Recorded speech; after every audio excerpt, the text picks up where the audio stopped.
I spent the morning at the range with the two Winchester Model 70s, the 1960 Featherweight and the 2013 Westerner, and it was a good range trip.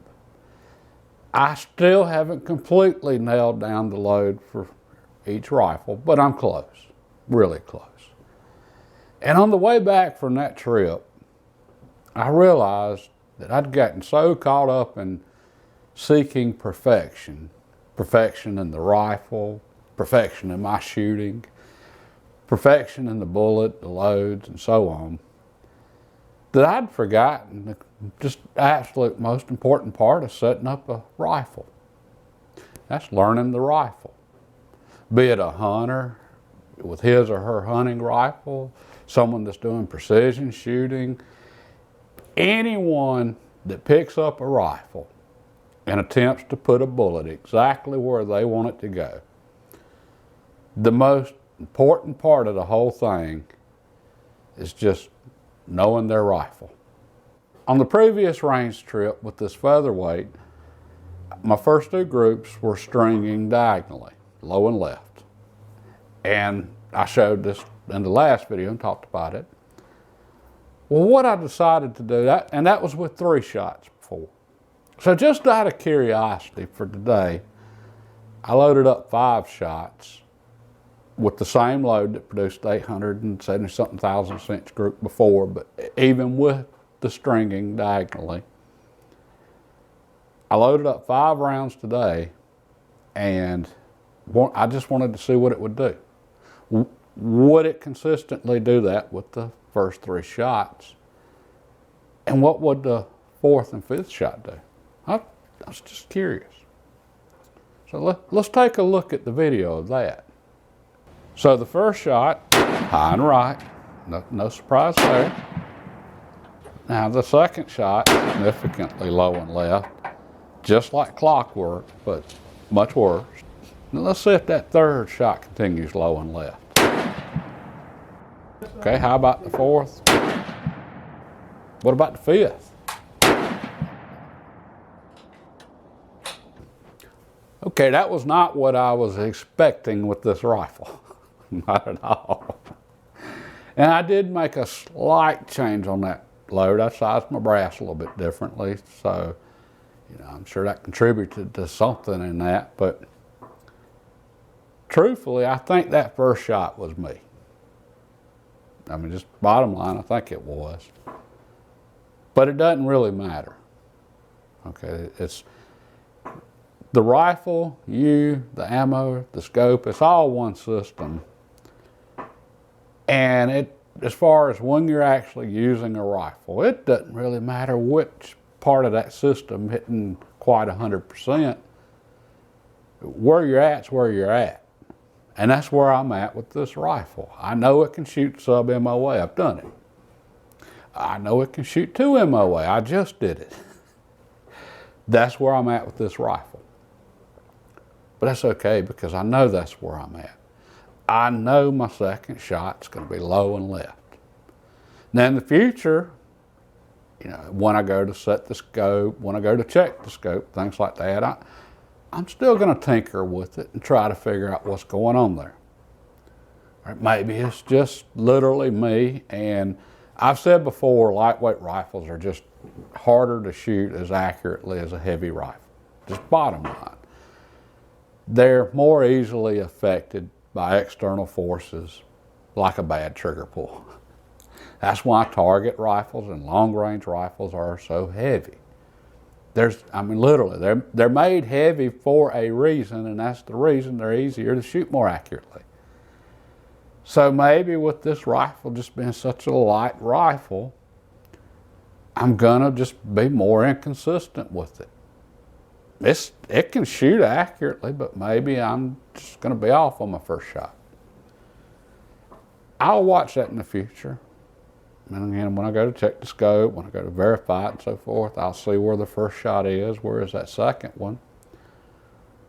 But at the moment, I know I'm going to be low and left on my second shot. Okay? I know I can count on this rifle though being a 2 MOA rifle or less. And that's okay. This is a deer rifle, and I'm going to deer hunt with it. And this is still going to be just an absolutely wonderful intermediate range rifle. I can, even at 2 MOA, I can take deer all day long, even out to the maximum point blank range of this rifle, which is 274 yards. So, hey, it's a good rifle.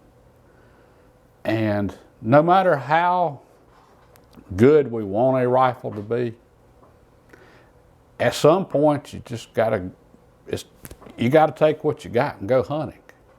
You gotta make it work. You've got to take whatever you've got and you've got to go shoot whatever match you're shooting. And that's, you know, sooner or later you're going to hit that point to where you're done trying to figure out what's going on. But at that point you have to know what you've got going on. You have to know your rifle, your ammo, your scoping, yourself by that point. And maybe that's the big benefit of chasing perfection. It's in the process of chasing perfection, we learn our rifle. That's when we learn, okay, exactly what do we have. With this Model 70 Westerner, I'm confident in saying this is a true sub-MOA rifle. And it's not just a sub-MOA rifle, it's a sub-MOA rifle with me behind the trigger. I carried this rifle out and I shot a teeny tiny group, 183 thousandths of an inch, in absolutely perfect, ideal conditions. 3-shot group. I took that same load today and it was not ideal conditions today. It was absolutely miserable out there this morning. It was cold, it was windy, damp, I mean, just miserable. And I shot a 670 thousandths inch group with that same load. All right, so I'm confident in saying, even with me shooting with that load, this rifle, this setup, it's a sub-MOA rifle. I can count on shooting under 1 inch at 100 yards. But one of the little idiosyncrasies of this rifle that I'm learning, all right, it's the velocities. And what I'm fixing to talk about now, it doesn't apply unless you're, except for with long range shooting. But that's one of the reasons that I got this rifle. I want to do some long range shooting with this rifle. Not necessarily hunting. For me, 300 yards is about my max on hunting. But I really want to reach out there just doing some target shooting just because, hey, it's fun to do sometimes. And I want to just, see how good I can do at that too. Okay, I finally got my velocity, so I finally got data. And the group that shot best in this rifle shouldn't have. Okay, and I'm going to throw up a little chart here. And what this chart is this is my standard deviations on my velocities. And the bottom row, going left to right, the group numbers. So group 1, 2, 3, 4, and 5. I had 5 different powder charges, so 5 different loads. And the vertical, that's standard deviation on the velocity. And you can see how group number 1, at that powder charge, I had a really high standard deviation in velocity. Group number 2, even higher. And then it dips way down and I get all of a sudden those really low standard deviations or really low variations in velocity. And then group 5, we're, going back up again. Okay, so my sweet spot for this rifle is right in between groups 3 and 4. The interesting part is group number 2 is the one that consistently shoots so good in this rifle, not groups 3 and 4. That's just one of the little idiosyncrasies of this rifle. Okay, and normally this wouldn't even be an issue, and for a hunter, it really isn't. Okay, and this is, I talked about shooting for groups versus velocities. Okay, shooting for groups, group number 2, I can go with that, and I'm good. I mean, it's pretty small groups and all kind of conditions, and it's repeating. But for really reaching out there, I want low variations in my velocity, because if I'm going to really reach out there, that's going to help me vertically.